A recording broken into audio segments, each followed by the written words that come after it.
After what felt like months to fans, the Broncos have finally made the hiring of Mike Shula official, as was first reported by 9 News' Mike Kliss. The team announced on Tuesday afternoon that Shula has been hired by head coach Vic Fangio to serve as quarterbacks coach, where he'll once again be teamed up with offensive coordinator Pat Shurmur. Shula and Shurmur worked together in New York these past 2 seasons, with the latter as head coach and the former as OC.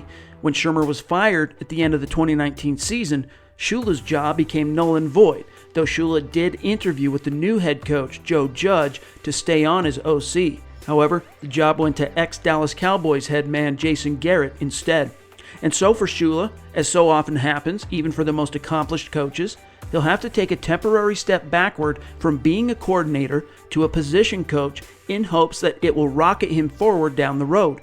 But it's not as if Shula arrives in Denver with his tail between his legs. Far from it. As Kliss reported, he's considered to be one of the NFL's best offensive coaches.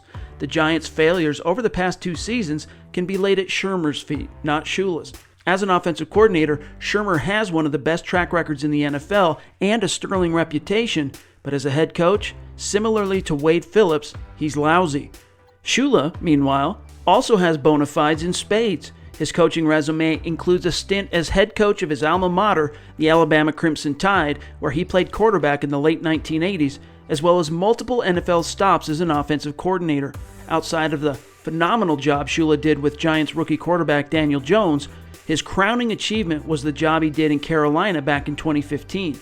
Shula helped Cam Newton produce an MVP season in which the former 2011 number 1 overall draft pick totaled 45 touchdowns from scrimmage, which culminated in the Panthers making their 2nd Super Bowl appearance ever.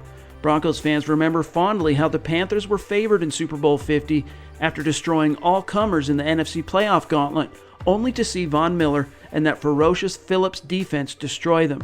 The Broncos would win 24-10. That year, the Panthers were the NFL's number 1 scoring offense, averaging 31.3 points per game. Combined with Shurmur's resume and coaching wherewithal, it's no stretch to say that Denver significantly upgraded its coaching staff. That level of offensive coaching aptitude and experience will now be focused on Drew Lock. Heading into his 2nd year, Coach Fangio wanted to give the young gunslinger every possible chance to succeed. He'll have the coaching resources now to do just that.